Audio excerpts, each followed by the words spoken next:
Dia nggak pernah biarin gue nyentuh dia sedikit pun. Terus sahabat gue kasih saran gila. Katanya mending gue cuekin aja biar dia yang minta cerai. Nah, di hari pertama rencana itu dimulai, tiba-tiba tengah malam dia berdiri di samping tempat tidur, gue terus nanya pelan banget, hari ini kamu cuma ngomong 7 kata sama aku, itu 30 kata lebih dikit dibanding kemarin. Kenapa? Pas gue lihat pisau buah di tangannya yang berkilau kena sinar bulan, gue langsung nelan ludah. Perasaan gue nggak enak. Kayaknya rencana cerai ini nggak bakal lancar. Semua bermula pas ulang tahun pernikahan kami. Yang ketiga, gue udah booking restoran Prancis paling mahal di kota. Gue siapin 99 mawar merah, kalung berlian custom yang dipesan setengah bulan sebelumnya. Dan sejuta kata manis yang udah gue latih selama 3 hari. Hasilnya gue nunggu dari jam 7 malam sampai restorannya tutup. Tapi Liu Ruyan nggak muncul sama sekali. Gue telepon dia, tapi malah sekretarisnya yang angkat. Pak Gu, maaf banget. Bu Liu ada meeting internasional malam ini dan baru aja selesai. Beliau titip pesan supaya Bapak istirahat duluan. Dengar suara formal sekretarisnya di seberang sana. Gue cuma bisa bengong. Gue liatin steak di depan gue yang udah dingin banget. Ditambah tatapan kasihan dari orang-orang di meja sebelah. Gue tiba-tiba ketawa. Ketawain diri sendiri yang bego banget kayak badut. 3 tahun lalu, karena perjodohan bisnis keluarga, gue nikah sama Liu Ruyan, si Ratu Es di dunia bisnis. Dia itu anak emas, pemimpin paling muda di Liu Group. Cakepnya kayak lukisan tapi sifatnya sedingin kutub utara. Dulu gue pikir hati manusia itu dari daging. Dan selama gue kasih tulus, hati gue, Es itu bakal lumer juga. Selama 3 tahun ini, gue lepasin mimpi gue buat keliling dunia. Gue kubur ambisi gue cuma buat masak sup dan jadi laki-laki di balik layar. Dia punya sakit lambung. Jadi gue belajar bikin berbagai macam sup sehat, dia gila kebersihan. Jadi villa ratusan meter persegi itu gue bikin kinklong tanpa noda. Dia susah tidur, jadi pas tidur pun gue gerak hati-hati banget biar nggak berisik. Gue jalanin hidup sebagai suami idaman, sekaligus asisten rumah tangga kelas atas. Tapi apa balasannya? Cuma kata-kata, oke. Ngerti yang keluar dari mulutnya. Tiap pulang rumah, dia langsung masuk ruang kerja sampai larut malam. Bahkan buat lihat muka gue aja dia males. Puncaknya ya, pas nunggu 4 jam di hari anniversary, cuma buat dapet pesan dingin dari sekretarisnya. Gue ambil buket mawar merah itu, jalan ke tempat sampah di luar restoran, terus gue buang gitu aja. Kalung mahal itu juga gue lempar ke sungai di pinggir jalan, tenggelam tanpa bekas, cukup sudah. Gue capek jadi keset. Gue telepon sohib gue dari kecil, si gendut Wang, Dut, ayo minum. Setengah jam kemudian di tukang sate, si gendut dengerin curhatan gue sambil ngunyah sate kambing. Pas denger ceritanya, dia langsung banting tusuk satenya. Marah besar dia. Bro, Yan, gue mesti ngomong apa ya sama lo? Apa sih yang lo cari duitnya? Mukanya udah 3 tahun, main batu aja bisa pecah kalau diginiin terus. Dia itu bukan gunung es lagi, tapi es abadi Antartika. Gue tenggabir gue terus nyem kecut. Gue cuma mau hidup tenang, punya istri, anak, dan rumah yang anget. Tapi kayaknya gue minta ketinggian ya. Cerai lo harus cerai si gendut nepok pahanya. Cewek kayak gitu nggak worth it. Kalau lo minta cerai, dia pasti nggak bakal peduli dan langsung tanda tangan. Mungkin lo dikasih pesangon gede, terus disuruh pergi. Bentar. Bikin dia yang pergi tanpa bawa apa-apa, gue geleng kepala. Lo pikir gue nggak kepikiran, tapi hubungan keluarga kami itu rumit. Kalau gue yang minta cerai duluan, bokap bakal patahin kaki gue. Gue harus bikin dia yang minta cerai duluan. Mata si gendut langsung lirik-lirik nakal. Dia senyum licik banget. Gampang itu. Buat ngelawan es, lo harus pakai sihir juga. Maksud lo aksi tutup mulut? Si gendut bisik-bisik misterius. Coba pikir, kenapa dia cuekin lo? Karena lo terlalu baik sama dia. Kalau lo jadi babu terus sampai akhir, lo bakal kehilangan harga diri. Lo harus kasih tahu dia betapa pentingnya lo. Mulai besok, pasang muka judes, jangan masakin dia. Cuekin aja. Anggap dia nggak ada. Dia udah biasa sama kebaikan lo. Kalau tiba-tiba hilang, dia pasti bakal ngerasa aneh. Dia bakal gila. Bakal ngajak ribut. Dan pas dia udah nggak tahan, dia sendiri kan yang bakal minta cerai. Gue ngerutin dahi. Emang bakal berhasil, ya jelas lah. Si gendut pede banget. Sepupu bibi gue gituin suaminya. Dan hasilnya mantap banget. Percaya deh, semua cewek itu sama, ini namanya racun, lawan racun. Operasi cairin es. Lihat muka si gendut yang sok-sokan jadi pakar cinta. Otak gua yang udah kena alkohol malah ngerasa omongannya bener juga. Emang bener, 3 tahun gua ngabdi kayak budak tapi nggak dihargai. Gimana kalau gua tarik semua kebaikan itu ratu sombong kayak dia? Pasti nggak bakal kuat sama perubahannya. Nanti dia bakal marah terus lempar surat cerai ke muka gue. Mikir gitu. Gue langsung ngangguk, mantap, gaspol. Gue nggak tahu kalau keputusan bego ini bakal bawa gue ke masa depan yang aneh dan ngeri banget. Operasi cairin es malah jadi mimpi buruk buat gue. Besoknya, gue bangun dengan kondisi pengar dan kepala mau pecah. Tapi gue masih inget rencana semalam. Langkah pertama, stop bikin sarapan. Biasanya jam 6:30 pagi, gue udah bangun buat bikin sarapan penuh cinta. Menunya ganti-ganti tiap hari. Dari menu lokal sampai western. Hari ini gue rebahan aja di kasur. Pura-pura mati. Pas jam 7 pintu kamar liur-liuran kebuka. Gue pasang kuping lebar-lebar. Denger suara sepatunya yang bunyi klik-klak di lantai. Suaranya lewat ruang tamu. Ngelewatin ruang makan. Terus berhenti di depan dapur. Dia diem sekitar 10 detik. Gue bisa bayangin dia lagi ngerutin dahi lihat dapur kosong melompong. Dan jujur, hati gue ngerasa puas banget. Nah, mulai nggak nyaman kan lu, mulai berasa ada yang kurang kan. Terus gue denger suara sepatunya jalan ke arah pintu keluar. Pintu kebuka, terus ketutup. Dia pergi gitu aja. Sepanjang proses itu, dia nggak ngomong sepatah kata pun. Bahkan nggak nengok ke kamar buat ngecek gue. Dia langsung cabut. Ini kok nggak sesuai skrip ya. Harusnya dia masuk terus ngamuk. Mana sarapan hari ini? Gue agak bingung. Tapi langsung nyemangatin diri sendiri. Santai. Ini baru hari pertama. Efeknya emang belum kelihatan. Gue pun bangun, gue cuci muka asal-asalan, ambil sisa makanan kemarin dari kulkas. Terus gue panasin bentar dan langsung gue sikat. Habis makan, mangkok sama sumpit langsung gue lempar gitu aja ke bak cuci. Piring tanpa dicuci. Biasanya sih rumah ini selalu kinklong. Tapi hari ini gue bakal bikin jadi kayak kandang babi. Langkah kedua, bikin rusuh. Baju tidur gue lepas, terus gue asal lempar ke sofa. Kotak susu kosong langsung gue taruh di atas meja tamu. Bahkan gue sengaja berantakin sepatu di rak sepatu. Habis ngelakuin semua itu, gue lihat mahakarya gue dengan puas. Terus gue manggut-manggut dan cabut main game bareng si gendut Wang. Gue nggak pulang seharian. Pas jam 10 malam, baru deh gue balik ke villa sambil sempoyongan mabuk. Tapi pas buka pintu, gue langsung mematung bayangan kandang babi yang gue harapin gak ada sama sekali. Seluruh ruang tamu bersih banget. Kayak baru aja digosok sama petugas pembersih profesional, malah jauh lebih bersih daripada pas biasanya gue beresin sendiri. Baju tidur yang gue lempar di sofa udah dilipet rapi dan ditaruh di sandaran tangan. Kotak susu kosong di meja tamu juga udah hilang. Mangkok sama sumpit di tempat cuci piring udah kinklong dan ditaruh di lemari steril. Sepatu-sepatu di pintu masuk disusun rapi banget sesuai warna dan modelnya. Malah ada bau disinfektan tipis yang kecium di udara. Jantung gue tiba-tiba deg-degan parah. Ada apa nih? Apa ada peri pembantu ajaib? Gue ganti sepatu, terus jalan ke ruang tamu. Tiba-tiba ada rasa dingin yang gak jelas merayap dari telapak kaki gue. Sepi pangel. Juy, seluruh villa ini sepinya bikin merinding. Gue kecilin suara langkah kaki pas jalan ke kamar utama di lantai 2. Kamar kita itu tipe suite yang ada lemari pakaian sama kamar mandi dalamnya. Pas gue buka pintu, cuma ada lampu tidur yang nyala remang-remang, liuruyan gak ada di situ. Gue langsung napas lega, kayaknya gue cuma overthinking. Penyakit OCD-nya pasti kambuh. Terus dia beresin sendiri semuanya. Gue lepas jaket, siap-siap mau mandi. Pas gue balik badan, mata gue tertuju ke kasur. Saat itu juga pupil mata gue mengecil, tepat di atas bantal gue, ada selembar kertas catatan. Di situ ada satu baris, tulisan tangan yang elegan tapi tegas. Tulisan tangannya liuruyan, kamu pergi kemana? Cuma 4 kata simpel itu. Tapi sukses bikin punggung gue langsung basah sama keringat dingin. Perasaan ini aneh banget. Dia gak pernah nanya gue pergi kemana sebelumnya. Apalagi sampai ninggalin catatan kayak gini. Biasanya dia malas banget, bahkan buat kirim chat, sekalipun ada apa sih hari ini, gue maksa diri buat tenang. Ini kan cuman bagian dari rencana. Dia lagi nunjukin rasa gak sukanya.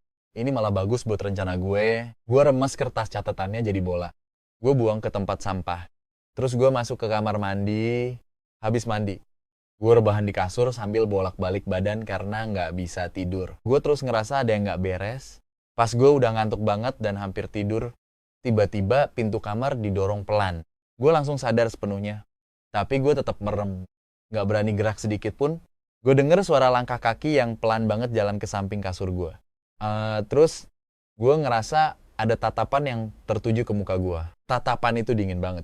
Fokus dan penuh selidik sampai bikin darah. Gue rasanya membeku. Gue ngerasa kayak katak yang lagi dipelototin sama ular kobra. Semua otot di badan gue langsung kak. Detik demi detik berlalu. 20 menit. Bro, dia cuma berdiri di situ. Melototin gue tanpa gerak sedikit pun. Gue udah hampir gila rasanya. Pas gue udah gak tahan lagi mau buka mata. Akhirnya tatapannya pindah. Gue denger dia ngela napas pelan banget. Di suara itu ada nada dendam yang belum pernah gue dengar sebelumnya. Terus dia balik badan dan keluar kamar.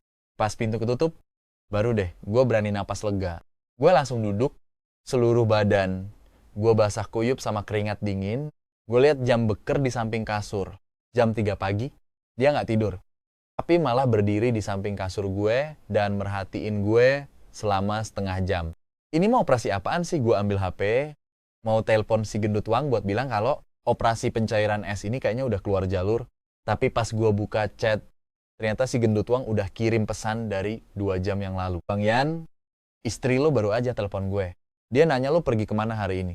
Gue nggak berani bilang lo main game di tempat gue. Jadi gue bilang aja lo, lagi bete terus pergi ke pinggir sungai buat cari angin sendirian. Sumpah, suaranya ngeri banget. Semangat ya Bang Yan. Pas baca chat si gendut, tangan sama kaki gue langsung lemes. Dia nggak cuma ninggalin catatan, tapi dia juga ngecek keberadaan gue.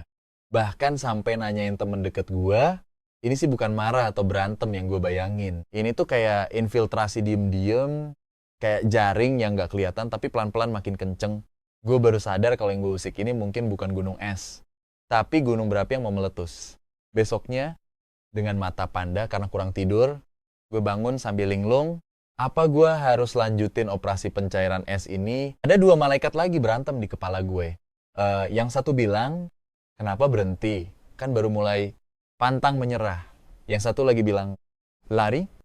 Bro, istri lo udah aneh banget. Kalau lo lanjutin terus, bisa ada yang mati.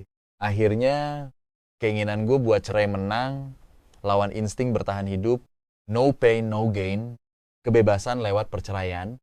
Gue hajar terus, gue mutusin buat naikin levelnya. Gue nggak cuma nggak bikin sarapan, tapi gue sengaja mager di sofa sambil main video game. Volumenya gue polin sampai maksimal. Liu Ruyan turun tepat jam 7 pagi, tapi hari ini dia nggak langsung berangkat kerja. Suara sepatu hak tingginya berhenti tepat di belakang sofa. Gue pura-pura nggak denger. Mata gue tetap nempel ke layar, jari-jari gue neken, stick game dengan barbar. Bang, menang, gue menang. Dengan semangat, gue lempar stick, gamenya terus teriak. Mantap, tapi pas itu juga gue ngerasa ada tatapan dari belakang. Gue muter kepala dengan kaki. Liu Ruyan berdiri tepat di belakang gue. Ngeliatin gue tanpa ekspresi, matanya tenang. Tapi di balik ketenangan itu ada pusaran air yang dalam banget. Guyan. Akhirnya dia ngomong, suaranya dingin dan jernih kayak biasanya. Gue pura-pura baru sadar, ada dia terus jawab males-malesan. Tidur nyenyak semalam, tanya dia. Jantung gue langsung deg-degan. Dia beneran tahu kalau semalam gue cuma pura-pura tidur, tapi gue nggak boleh mundur. Gue nguap terus kucek mata, ya lumayan. Cuma berasa ada yang ngeliatin gue semalaman. Jadi mimpi buruk deh.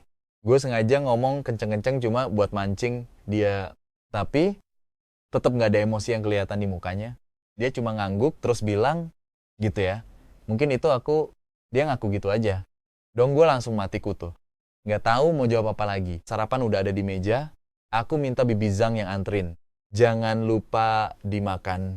Habis ngomong gitu, dia balik badan dan pergi. Lihat punggungnya, gue bener-bener bingung parah. Dia nggak cuma nggak marah, tapi dia malah takut gue kelaparan dan sengaja minta pembantu keluarga buat anterin sarapan. Gila sih. Sebenarnya cewek ini mau ngapain sih pas gue masuk ke ruang makan? Sarapan mewah udah tersedia di meja. Semuanya makanan favorit gue lagi.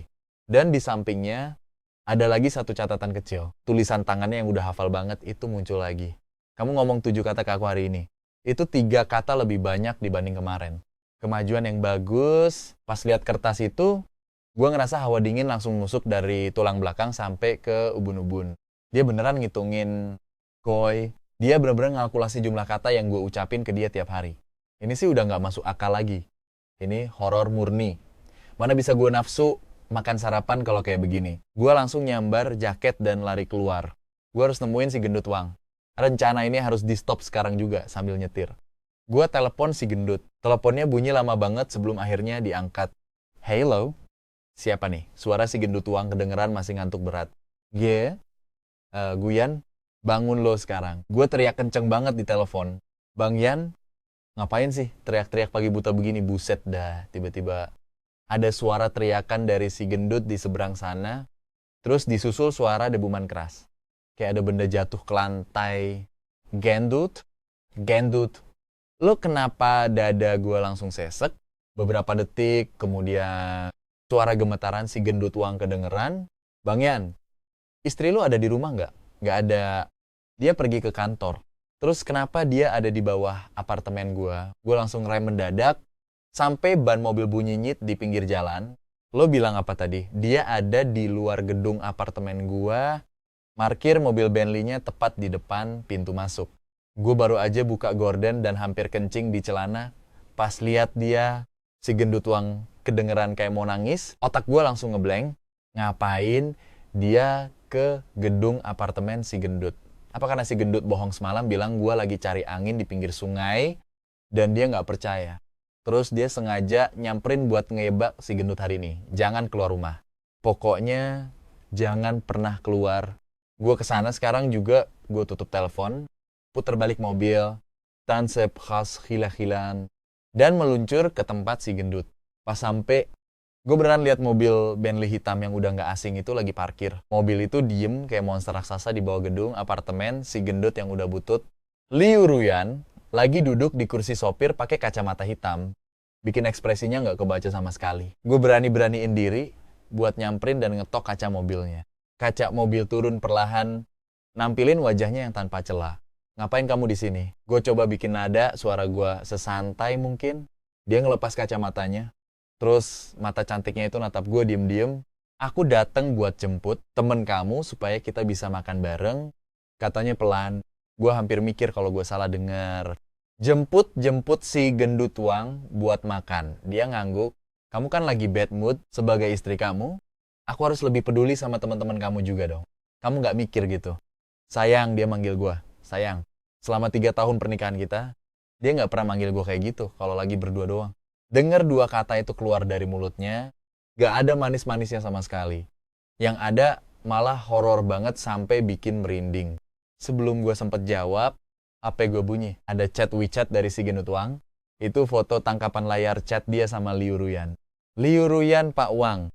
Saya istrinya Guyan. Liu Ruyan, saya Liu Ruyan. Saya dengar Guyan lagi bad mood kemarin dan Anda nemenin dia. Saya sangat berterima kasih sama Anda. Liu Ruyan, kebetulan saya lagi senggang hari ini dan mau traktir Anda makan buat berterima kasih secara langsung. Saya udah di bawah apartemen Anda sekarang. Liu Ruyan, alamat Anda di unit sekian. Gedung sekian, perumahan ini, bener kan Liu Ruyan? Oh iya, pacar Anda kerja di perusahaan di bagian barat kota sebagai resepsionis. Kan screenshotnya berhenti di situ. Lihat kalimat terakhir itu, tangan gue gemeteran sampai hampir nyatuin HP. Ini mah bukan rasa terima kasih. Ini ancaman terang-terangan, nggak cuma tahu alamat si gendut, dia bahkan udah nyelidikin tempat kerja dan jabatan pacarnya sampai akar-akarnya. Gue natap Liu Ruyan di dalam mobil. Dia kayak tahu kalau gue lagi baca chatnya dan dia langsung senyum ke gue. Senyum itu cantik banget. Tapi buat gue itu lebih nakutin daripada iblis sekalipun. Kok kamu nggak ngomong apa-apa? Dia miringin kepalanya. Apa teman kamu nggak mau kasih muka ke aku? Gue narik napas panjang. Ngerasa kayak sesek napas. Ini mah serangan mematikan. Gue praktis langsung lari naik ke atas dan ngetok pintu rumah si gendut kenceng banget. Gendut, buka pintunya. Ini gue pas bunyi klik, pintunya kebuka. Si gendut Wang dengan mata panda dan muka pucat kayak mayat natap gua seolah-olah dia lagi lihat hantu. Bang Yan, lo udah di sini. Mana dia? Gue langsung masuk ke dalam dan celingak-celinguk. Di bawah, Bang Yan, abangku tercinta. Ini sebenarnya ada apa sih? Kenapa istri lo kayak agen rahasia cewek begini? Dia bener-bener ngebongkar silsilah 7 turunan gua si gendut uang udah diambang tangis. Megang foto pacarnya di tangannya kayak mereka mau dipisahin maut. Gue langsung ambruk di sofa, ngerasa semua tenaga gue hilang. Mana gue tahu? Gue kan cuma ngikutin saran lo buat kasih aksi tutup mulut ke dia. Lo bilang ini aksi tutup mulut si gendut uang nunjuk ke arah Bentley di luar jendela. Suaranya sampai pecah. Ini mah bukan aksi tutup mulut lagi. Lo itu baru aja meledakin bom atom. Sekarang kita harus gimana? Gue harus turun apa nggak nih? Lihat kondisi dia yang mengenaskan gitu. Gue jadi kesel. Lo harus turun. Kalau nggak, pacar lo bakal ditendang dari kantornya besok. Percaya nggak lo? Muka si gendut langsung lemes. Dan dia nangis sesenggukan. Tapi gue takut. Gue ngerasa kalau gue turun, gue nggak bakal bisa naik lagi ke sini. Biarpun lo takut, lo tetap harus pergi. Lo yang bikin masalah ini. Jadi lo yang harus tanggung jawab. Gue seret dia bangun dari sofa. Ganti baju lo. Cepetan. Bilang aja lo kebetulan lagi ada janji sama gue. Dan kita bertiga bakal pergi bareng-bareng. Setengah jam kemudian. Si gendut uang dan gue jalan pelan nyamperin mobil Bentley. Itu kayak 2 tahanan yang mau dibawa ke ladang eksekusi mati. Liu, Ruyan udah keluar dari mobil. Hari ini dia pakai setelan jas putih yang rapi. Rambut panjangnya diikat ke atas. Memancarkan aura dingin dan berkelas yang bener-bener nggak cocok sama lingkungan perumahan butut ini. Halo, Pak Wang? Katanya sambil ngulurin tangan duluan pas lihat si gendut. Dengan tangan gemeteran, si gendut Wang ngulurin tangannya. Cuma berani nyentuh ujung jarinya doang. Terus buru-buru ditarik balik, nggak berani angkat muka sama sekali. Halo, Presiden Liu, gak usah terlalu formal. Panggil aja Ruyan. Liu Ruyan senyum tipis. Senyum itu bikin si gendut dan gue langsung merinding. Yuk pergi. Masuk, aku udah pesen tempatnya. Sambil ngomong gitu. Dia ngebukain pintu belakang mobil dengan santainya. Si gendut dan gue saling tatap. Nggak ada yang berani duduk di kursi depan. Akhirnya, dengan muka pahit, kita berdua malah dempet-dempetan duduk di kursi belakang bareng-bareng. Mobilnya pun melaju mulus. Suasana di dalam mobil bener-bener sunyi senyap yang nyeremin banget. Gue bisa nyium aroma dingin dari Liu Ruyan. Tapi sekarang wangi ini malah berasa kayak surat kematian. Gue beneran tegang parah. Gila, si gendut Wang makin gak tenang. Badannya geser-geser mulu di jok kulit mahal itu. Jidatnya udah banjir keringat dingin. Pak Wang, apa di dalam mobil kepanasan suara Liu Ruyan kedengeran dari depan? Nggak panas kok. Adem bena. Si gendut ketawa garing. Liu Ruyan ngelirik dia lewat spion. Kata Guyan, lu jago banget ya konseling orang. Makasih ya buat yang kemarin muka si gendut langsung pucat pasi kayak lihat setan. Dia buru-buru, dada-dada panik. Nggak kok, itu mah gue cuma asal bunyi aja. Asal bunyi ya. Nada suara Liu Ruyan nggak berubah sama sekali. Perasaan gue, ide aksi bungkam itu penemuan jenius lu deh. Pak Wang, mampus. Dia tahu semuanya, si gendut langsung lemes. Hampir merosot dari kursi. Gue gercep megangin dia. Dia natap gue dengan muka penuh putus asa dan dendam. Bro, lo cepu ya? Gue kan gak salah apa-apa. Gue gak ngomong apa-apa. Gimana caranya nih cewek bisa tahu? Apa dia pasang penyadap di badan gue? Refleks, gue langsung ngeraba-raba kantong jaket. Gak usah dicari. Suara horor Liu Ruyan terdengar lagi pas gue ngecasin HP lo semalam. Nggak sengaja gue liat chat history lo sama Pak Wang. Gue langsung membeku. Tatapan dendam si gendut berubah jadi tatapan semoga tenang di alam sana. Bro, ntar gue kirimin doa sama uang kertas deh. Udah tamat. Komandan dan ahli strategi operasi pemecah. Es hancur lebur di hari ketiga. Mobil berhenti di depan restoran privat super mewah. Liu Ruyan bawa kita berdua ke ruangan VIP yang estetik parah. Makanan langsung keluar. Isinya bahan-bahan premium semua. Tapi gue sama si gendut beneran gak selera makan.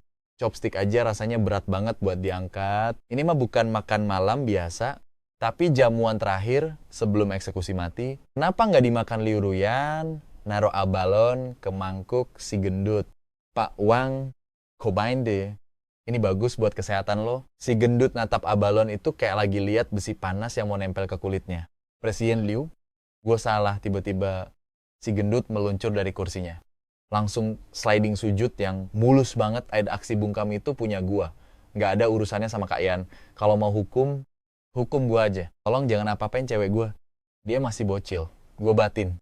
Bro, sliding sujud loh, pro banget. Sering latihan ya. Lihat si gendut nungging di lantai. Liu Ruyan malah nggak marah, dia malah ketawa kecil.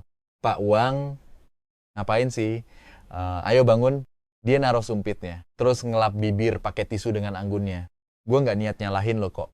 Gue undang ke sini karena beneran mau bilang makasih. Si gendut melongo bego. Makasih sama gue. Iya. Liu Ruyan ngangguk, tatapannya beralih ke gue. Matanya yang cantik itu bersinar dengan aura yang gue nggak paham maksudnya. Kalau bukan karena ide lo, gue mungkin nggak bakal tahu kalau Guyan ternyata sayang banget sama gue. Gue dalam hati, sayang nggak? Kayaknya logika lo agak bergeser deh. Gue kan mau cerain lo, tapi menurut dia, demi narik perhatiannya, gue rela pakai cara nyakitin diri sendiri kayak gitu. Suara Liu Ruyan malah kedengeran sedih dan terharu. Dia bilang gue sampai nggak sarapan. Engungsi diri di kamar, bahkan ngomong sama dia aja, hati-hati banget, sampai ngirit kata-kata. Lo pasti menderita banget ya. Gua sama si gendut cuma bisa tatap-tatap. Rahang kita berdua hampir jatuh ke lantai karena shock. Gimana sih cara kerja otaknya? Kok bisa-bisanya dari mau cerai malah diartikan? Jadi gue cinta mati sampai harus pakai trik begini buat cari perhatian. Fix. Ini logika delusi tingkat dewa. Jadi, Pak Wang, gue beneran harus makasih sama lo. Liu Ruyan berdiri terus nunduk dikit ke si gendut. Makasih udah bikin gue sadar sama perasaan gue sendiri dan sadar sama perasaan dia. Si gendut beneran kena mental. Dia masih sujud di lantai dengan mulut mangap, nggak bisa ngomong apa-apa. Gue ngerasa pandangan hidup gue hancur berkeping-keping detik ini juga. Operasi pemecah es yang gue susun rapi malah dianggap aksi bucin yang minta diperhatiin. Ini lebih konyol daripada film horor manapun. Oke, salah pahamnya udah beres. Ayo makan. Liu Ruyan duduk lagi terus, nambahin lauk ke mangkuk gue. Nada suaranya lembut banget sampai bikin merinding. Sayang, makan yang banyak ya. Tuh lihat, kamu kurusan 2 hari ini. Lihat makanan di mangkuk dan senyum manisnya, dunia berasa muter. Gue tamat, bukannya bikin gunung es itu menjauh, gue malah bikin dia jadi gunung berapi aktif yang siap ngubur gue hidup-hidup. Habis makan malam maut itu, si gendut Wang langsung packing malam itu juga dan kabur ke kampung halamannya. Sebelum cabut, dia ngirim pesan suara sambil nangis-nangis. Kak Ian, Sowi panggil.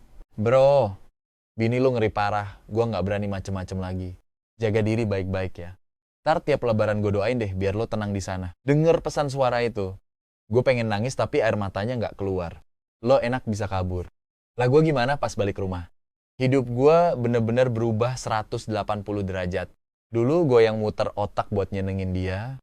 Sekarang malah Liu Ruyan yang nempel mulu kayak perangko. Pas gue bangun pagi, dia udah nyiapin sarapan dan nungguin di meja makan sambil senyum sumringah. Selamat pagi. Sayang, pas Gi mau pergi, dia bakal benerin dasi gue, terus nyium pipi gue. Pulang cepet ya. Aku tungguin, pas gue main game di rumah, dia bakal bawain sepiring buah potong. Duduk diem di sebelah gue, dan merhatiin gue main. Dia nggak ngomong, cuma ngeliatin doang dengan tatapan seolah-olah gue itu harta paling berharga di dunia. Pas tidur malam, dia bakal meluk gue erat banget kayak gurita. Mukanya ditaruh di dada gue sambil gumam, jangan tinggalin aku ya, gue bisa gila. Ini mah bukan gunung es yang mencair, tapi udah kayak kesurupan setan Liu Ruyan yang dulu emang dingin, tapi seenggaknya dia masih kasih gue privasi. Liu Ruyan yang sekarang rasanya pengen ngiket gue 24 jam non-stop. Obsesinya udah gak ngotak lagi. Tiap hari dia ngecek HP gue dengan alasan bersihin file sampah. Semua foto profil kontak WhatsApp gue diklikin satu-satu sama dia. Kalau ada cewek yang kelihatan agak muda atau cakep dikit, dia bakal nanya dengan nada santai, tapi ngeri Ini siapa? Pernah ada intern cewek baru di kantor, ngetak gue di grup kerjaan cuma buat nanya soal bisnis. Belum sempet gue bales, Liu Ruyan udah nyamber HP gue, terus ngetik pakai akun gue. Tanya langsung aja sama atasan lo, gak usah lapor melangkahi jabatan segala. Dan buat pria beristri, tolong jaga jarak ya. Habis itu dia langsung ngeblok anak magang cewek itu. Seluruh grup chat kantor langsung hening seketika. Besoknya pas kerja, semua rekan cewek di kantor ngelihat gue seolah-olah gue ini monster yang ngeri banget. Mereka semua jaga jarak 3 meter dari gue. Bahkan si anak magang itu sampai nangis pas nyerahin surat resign. Guyan, bener-bener ngerasain yang namanya hancur secara sosial. Akhirnya gue udah gak tahan lagi. Gue gak bisa hidup kayak gini. Terus gue harus tegasin semuanya sekarang juga. Malam itu, pas nunggu dia balik dari kantor, gue udah siapin mental dan cetakan surat cerai. Pas dia buka pintu dan lihat gue duduk di sofa dengan muka serius. Dia langsung diam kaku sebentar. Kenapa sayang? Siapa sih yang bikin kamu gak seneng? Dia jalan deketin gue mau meluk. Tapi gue langsung menghindar dan ngelempar surat cerai itu ke atas meja. Liu Ruyan, kita perlu bicara. Tatapannya langsung tertuju ke tulisan gede bertuliskan surat cerai. Detik itu juga senyum di mukanya hilang pelan-pelan. Suasana di ruangan itu rasanya membeku seketika. Dia nggak ngamuk atau interogasi gue kayak yang gue bayangin. Dia cuma diam dan natap surat itu lama banget. Dia natap surat itu dalam waktu yang lama sekali. Terus dia ngelihat ke arah gue dengan tatapan mata yang bener-bener hancur. Yang belum pernah gue lihat sebelumnya.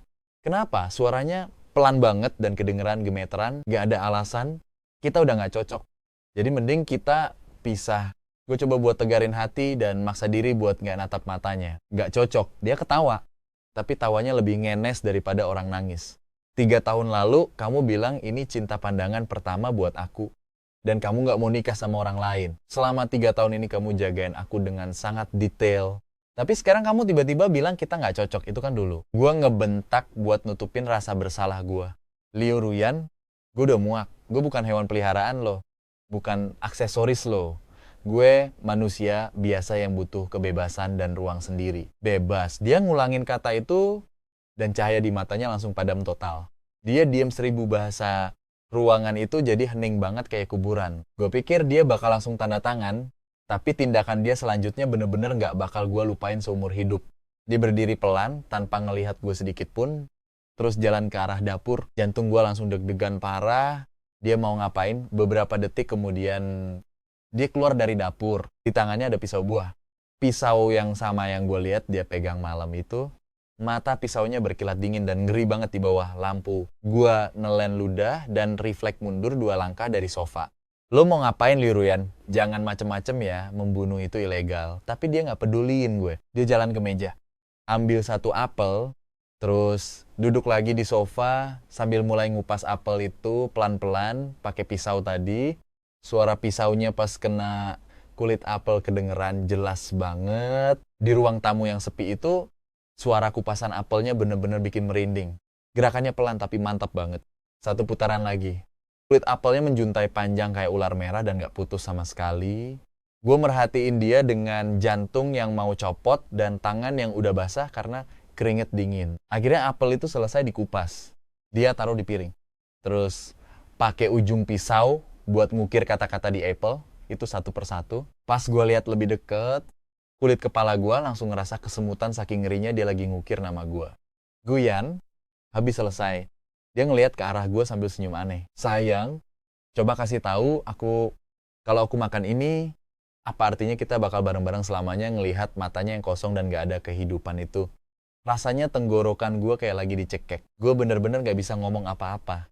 Dia ambil apel yang ada nama gue itu, buka mulutnya, dan siap-siap mau gigit. Gue langsung nerjang dia dan nepis apel sama pisau dari tangannya.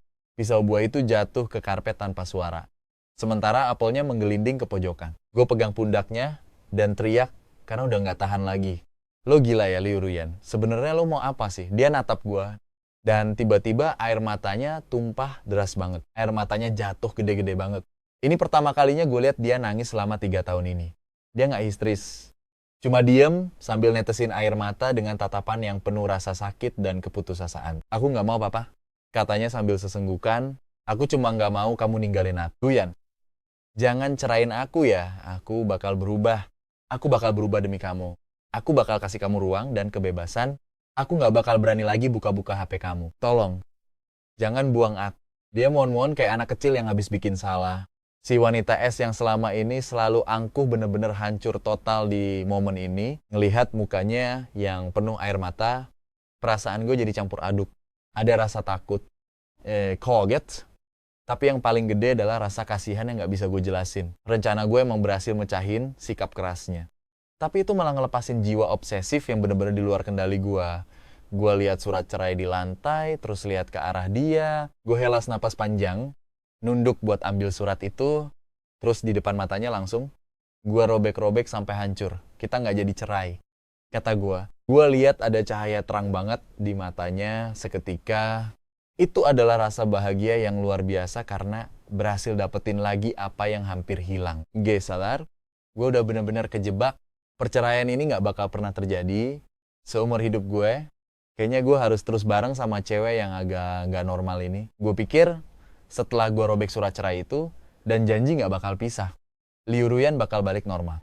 Tapi ternyata gue masih terlalu polos. Dia nggak balik normal, dia malah ngubah cara kontrolnya yang tadinya terang-terangan jadi lebih halus. Tapi jauh lebih bikin merinding. Dia nggak lagi ngecek HP gue atau campurin urusan pertemanan gue. Dia bahkan mulai nyuruh-nyuruh gue buat pergi nongkrong sama teman-teman gue. Sayang, jangan di rumah terus dong. Pergi sana. Ngobrol-ngobrol sama teman kamu. Katanya lembut sambil benerin kerah baju gue. Karena ngerasa dapat perhatian yang gak biasa. Gue pun pergi meskipun agak ragu. Dan bener aja. Pas gue baru masuk ke ruangan KTV bareng si gendutuang yang baru balik dari kampung.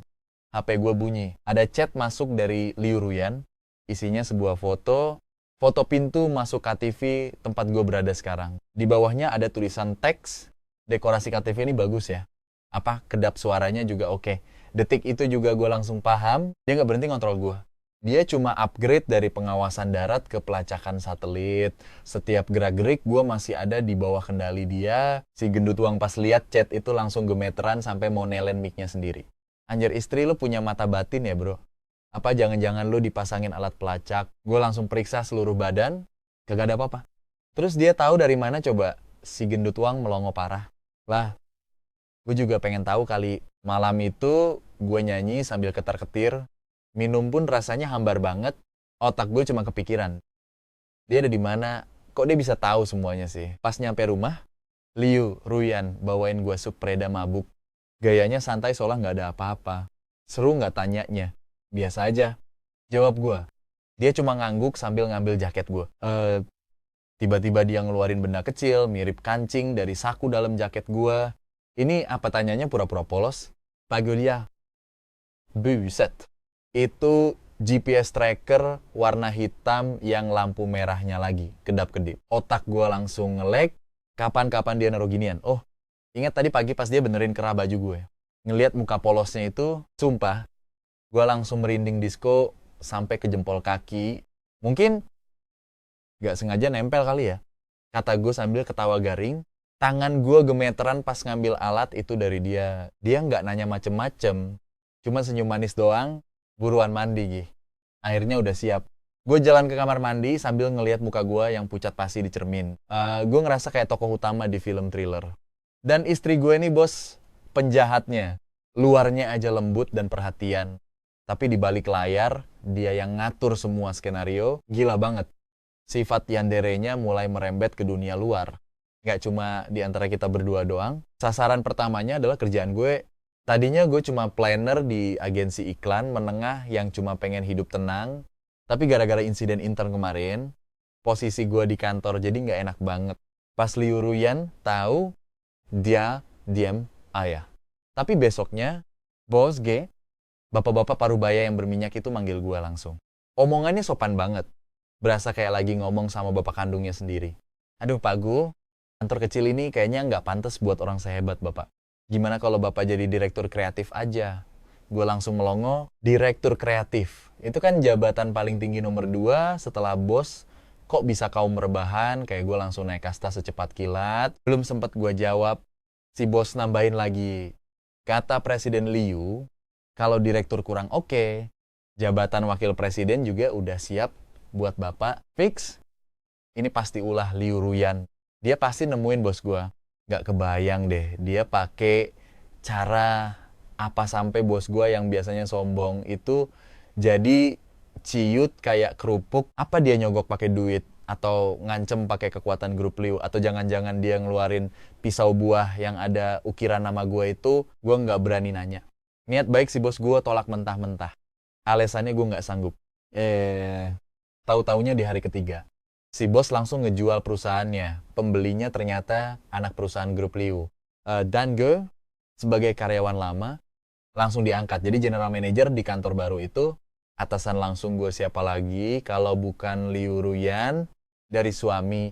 Sekarang gue resmi jadi bawahan dia. Gi bener-bener mati kutu. Di kantor dia jadi bos. Di rumah dia juga yang ngatur hidup gue sampai detail banget. Gue coba berontak dong dengan cara ngancem mau resign. Pas gue kasih surat resignnya, dia bahkan gak ngelirik sedikit pun. Dia malah ngeluarin dokumen lain dari laci dan ditaruh di depan. Gue, oke, kamu boleh resign. Katanya, tapi tolong tanda tanganin dulu surat pemindahan seluruh aset dan bisnis grup Liu ini. Gue buka dokumennya dan nyaris tersedak ludah sendiri. Itu surat penyerahan aset. Di situ tertulis jelas kalau gue tanda tangan semua harta atas nama Liu Ruyan, termasuk saham grup Liu, properti, barang mewah, sampai tabungannya bakal jadi milik gue semua. Angka 0 di total nilainya banyak banget sampai gue pusing hitungnya. Kamu ngapain sih? Gue natap dia nggak percaya. Bukannya kamu mau kebebasan, katanya tenang banget. Aku kasih semua ini buat kamu. Kamu bakal punya banyak duit. Kalau punya duit, bukannya kamu bisa bebas. Guyan, aku nggak peduli soal harta. Matanya kelihatan obsesif banget. Serem cuy. Aku cuma mau kamu, asalkan kamu nggak ninggalin aku. Semuanya bakal jadi milik kamu. Ngelihat surat yang bisa bikin semua cowok di dunia ini, gila. Terus ngelihat dia, gue akhirnya sadar, dia nggak lagi kasih gue duit, dia lagi bangun sangkar emas buat gue. Dia mau pakai rantai paling mahal di dunia buat ngiket gue di sisinya. Sambil senyum pahit, gue balikin lagi surat itu ke dia. Aku nggak bakal tanda tangan. Dan aku juga nggak jadi resign, gue nyerah. Di perang yang nggak seimbang ini, gue kalah telak. Gue mulai coba buat ngertiin Liu Ruyan. Orang normal nggak mungkin jadi sepsycho ini tanpa alasan. Pasti ada rahasia di balik kegilaannya. Gue mulai nanya-nanya soal masa kecilnya secara halus. Tapi dia jago banget ngehindar. Itu masa lalu. Gak ada yang perlu dibahas. Selalu gitu jawabannya. Tapi makin dia tutup-tutupi. Makin kepo gue. Sampai suatu hari dia sakit parah. Demamnya tinggi banget. Mukanya merah padam. Dan dia mulai ngigo nggak jelas. Gue jagain dia di samping tempat tidur sambil ngompres badannya pakai air hangat. Di mimpinya, dia terus meracau. Dia terus teriak sambil nangis. Jangan pergi. Mama, Papa, jangan tinggalin aku. Aku bakal nurut kok. Aku bakal jadi anak baik. Jangan tinggalin aku sendirian. Air matanya menetes. Pas gue genggam tangannya, dada gue rasanya sesek banget. Ternyata di balik sikapnya yang dingin kayak es, ada sosok gadis kecil yang trauma berat karena dibuang. Besoknya, demamnya udah turun. Gue pura-pura nanya santai. Orang tua kamu di mana? Kok aku udah lama nggak lihat? Selama 3 tahun nikah, gue cuma pernah ketemu mereka sekali pas resepsi doang. Mereka itu konglomerat yang kaku dan datar banget mukanya. Persis kayak Liu Ruyan. Badan Liu Ruyan langsung kaku. Dia diem lama banget sebelum akhirnya ngomong pelan. Mereka sibuk dari kecil, aku cuma diurus pengasuh. Setahun paling cuma ketemu mereka beberapa kali. Pas umurku 6 tahun, mereka harus keluar negeri buat proyek penting dan bakal pergi lama banget. Sambil nangis, aku peluk kaki mama dan mohon-mohon supaya mereka nggak pergi. Tapi mama malah dorong aku dan bilang, Ruyan, berhenti bersikap kayak gitu. Terus mereka pergi, aku nunggu sendirian di rumah selama setahun. Sejak saat itu, aku nggak pernah nangis lagi. Dia nyeritain masa lalunya yang kelam itu dengan nada yang sangat tenang. Akhirnya gue paham, dia bukan lahir jadi orang dingin. Tapi dia ketakutan. Dia takut kalau dia nunjukin perasaan atau ketergantungan, dia bakal dibuang lagi, tanpa ampun kayak waktu dia kecil dulu. Makanya dia pasang tembok tinggi-tinggi biar nggak tersentuh. Dia mikir kalau dia cukup kuat dan mandiri, dia nggak bakal ditinggalin lagi. Dan kehadiran gue Ternyata kayak kunci yang ngebuka pintu hatinya yang udah lama terkunci rapat. 3 tahun hidup bareng, ternyata bikin dia ketergantungan banget sama gue tanpa dia sadari. Rasa ketergantungan inilah yang paling dia takuti. Tapi sebenarnya paling dia dambakan jauh di lubuk hatinya. Jadi pas gue bahas soal aksi diam-diaman dan perceraian, itu bener-bener nyentuh titik paling sensitifnya dan ngebangkitin trauma masa kecilnya yang paling dalam. Dia takut banget dibuang lagi. Makanya dia pakai seluruh kekuatannya dengan cara yang hampir gila. Cuma buat nahan gue tetap di sisinya. Semua sikap protektif mata-mata aja. Dan ancaman itu sebenarnya cuma luapan dari seorang gadis kecil yang merasa nggak aman dan lagi berusaha keras megang tali penyelamat. Terakhirnya, dengan cara yang dia anggap bener, ngelihat dia kayak gitu, hati gue rasanya nyesek banget. Gue samperin dia terus gue peluk dari belakang. Gue bilang kalau mulai sekarang gue nggak bakal pernah pergi lagi. Badan dia gemeteran pas gue peluk. Gue ngerasa ada air anget yang netes ke punggung tangan gue. Setelah hari itu, hubungan kita masuk ke fase keseimbangan yang aneh. Dia masih suka muncul tiba-tiba di restoran tempat gue nongkrong bareng teman-teman. Masih suka gercep ngeblok kontak cewek yang baru gue tambah di WhatsApp. Dan masih pakai cara-cara cerdiknya buat masuk ke setiap sudut hidup gue. Tapi anehnya gue udah nggak ngerasa takut atau risih lagi. Gue tahu itu karena dia. Itu cara dia bilang ke gue kalau dia sayang gue, butuh gue, dan minta jangan tinggalin dia. Gue mulai belajar buat ngerespons dia. Pas dia chat nanya lagi, di mana gue langsung kirim pep dan jelasin gue lagi ngapain dan sama siapa.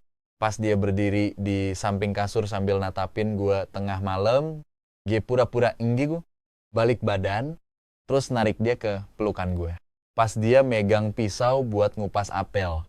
Gue langsung rebut pisaunya dan bilang kalau biar gue aja yang ngerjain tugas kasar begini. Gue bilang jangan sampai tangan cantiknya lu. Teman-teman gue bilang gue udah gila. Kena cuci otak. Atau kena penyakit Stockholm Syndrome Stadium akhir. Si gendut tuang yang paling nyesek liat gue. Dia bilang gue udah sesat dan lupa sama operasi pelarian kita. Gue cuma senyum aja tanpa perlu jelasin apa-apa ke dia. Mereka nggak bakal paham. Mereka cuma lihat sisi gila dan obsesifnya dia doang. Padahal cuma gue yang bisa lihat hati dia yang rapuh tapi penuh cinta di balik kegilaan itu. Hari-hari pun berlalu dengan suasana harmonis yang agak nyeleneh ini. Gue udah bener-bener terbiasa sama hidup yang dipantau 24 jam penuh. Tiap mau keluar rumah, gue inisiatif kasih HP gue buat dia periksa. Tiap malam pas pulang, gue laporan jadwal kegiatan gue hari itu secara detail sampai ke menit-menitnya. Selain si gendut uang dan beberapa saudara cowok, nggak ada makhluk hidup lain di kontak WhatsApp gue. Gue bener-bener jadi suami teladan yang rutenya cuma kantor sama rumah doang. Nggak ngerokok, nggak mabok, nggak clubbing. Hiburan gue cuma di rumah nonton TV bareng istri. Tiap si gendut uang lihat gue, dia cuma bisa geleng-geleng kepala sambil bilang, kalau gue udah kehilangan jati diri, gue cuma ketawa. Jati diri. Emangnya jati diri bisa seenak pelukan istri yang anget di tempat tidur. Dan sejujurnya, rasanya enak banget diperhatiin segitunya sama seseorang. Suatu hari, perusahaan Grup Liu ngadain acara gala tahunan. Sebagai manajer umum, ya mau nggak mau, gue harus datang sebagai CEO. Liu Ruyan jelas. Jadi pusat perhatian, pakai gaun malam hitam, pesanan khusus dengan riasan cantik dan aura bos besar. Pas lagi pidato di atas panggung, dia tetap jadi ratu es yang nggak tersentuh. Semua karyawan, apalagi yang masih baru, natap dia dengan penuh rasa kagum. Padahal cuma gue yang tahu kalau ratu ini aslinya cemburuan parah. Di tengah acara, tibalah waktunya undian berhadiah. Pas pembawa acara umumin hadiah utamanya, seluruh ruangan langsung heboh. Pemenang hadiah utamanya adalah Guyan dari Departemen Perencanaan. Selamat buat Bapak Guyan. Tiba-tiba lampu sorot langsung ngarah ke gue. Gue, kau getong. Ini sih skenario yang udah gak asing lagi. Gue kuacing mentau, jalan ke panggung, terus ambil kotak hadiah dari pembawa acara. Pembawa acaranya senyum terus bilang, gak mau dibuka dulu pak. Ini hadiah misterius yang disiapin langsung sama Ibu Presiden Liu. Ya mau gimana lagi. Gua terpaksa buka kotak itu di depan ratusan orang kantor. Di dalam kotak itu nggak ada kunci mobil, sertifikat rumah, Apalagi cek tunai. Isinya cuma sebuah buku kecil warna merah dengan tulisan emas di covernya. Kode etik suami teladan, seketika seluruh ruangan langsung hening. Gue lihat si gendut Wang di bawah, udah ketawa ngakak sampai badannya gemeteran di meja. Malu banget sampai rasanya pengen ngilang aja dari panggung itu. Liu Ruyan, lo bener-bener pinter banget mainin perasaan gue ya. Gue pegang buku konyol itu sambil nahan malu yang luar biasa. Pas gue lagi pengen cari lubang buat sembunyi, Liu Ruyan jalan ke arah gue terus ambil mic dari pembawa acara. Wajahnya kelihatan senyum tipis. Mungkin kalian semua penasaran kenapa hadiah utamanya buku ini. Dia diem bentar, terus natap gue. Mata yang biasanya dingin itu sekarang kelihatan penuh kasih sayang. Karena suami saya, Pak Guyan, adalah suami terbaik di dunia. Dia lembut, penuh perhatian, dan sangat sayang keluarga. Dia selalu jagain saya dengan segala cara. Dia rela buang egonya cuma buat masakin sup buat saya. Hafal semua kesukaan saya. Dan jagain saya semalaman pas saya lagi sakit. Dia manjain saya sampai saya jadi wanita paling bahagia di dunia. Jadi, hadiah ini bukan dari saya. Tapi ini adalah apa yang pantas dia dapetin. Dia adalah teladan buat kalian semua. Dia natap gue sambil ngomong tiap katanya dengan tulus banget. Penonton yang tadinya diem langsung tepuk tangan, meriah banget. Gue natap Liu Ruyan dan lihat ada rasa cinta dan bangga yang jujur di matanya. Di saat itu juga semua tembok di hati gue runtuh total. Gue tiba-tiba ngerasa buku kode etik suami teladan itu nggak seburuk itu juga sih. Pas jalan pulang, gue yang nyetir. Dan Liu Ruyan duduk di samping sambil terus mainin buku merah kecil itu. Kamu suka hadiahnya? Tanya dia. Suka banget. Jawab gue bohong demi nyenengin dia. Tuh, kan aku bilang juga apa. Dia senyum puas banget. Nanti pas nyampe rumah, aku tambahin lagi ya aturannya. Begitu nyampe rumah, pas gue baru mau mandi, dia langsung nahan gue. Dia peluk gue dari belakang, terus nyenderin mukanya di punggung gue. Guyan, makasih ya. Makasih buat apa? Makasih karena kamu gak bener-bener ninggalin aku. Suaranya kedengeran pelan banget. Gue balik badan. Lihat matanya yang agak merah. Dan hati gue langsung luluh. Gue cubit pipinya. Ngomong apa sih kamu? Aku gak bakal pergi. Seumur hidup pun gak bakal pergi. Serius. Gue tatap matanya dalam-dalam terus bilang, kecuali kalau kamu yang udah gak mau sama aku lagi.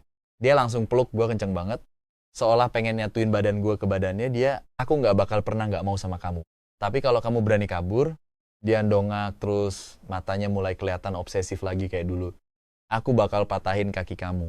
Aku kurung kamu, biar kamu gak bisa kemana-mana lagi. Gue cuma bisa ketawa. Oke deh, kalau gitu. Terus gue nunduk dan nyium bibir dia dengan penuh rasa sayang. Gue sadar kalau gue lagi nyium, bukan sekadar istri cantik doang, tapi sosok yang obsesif, gila.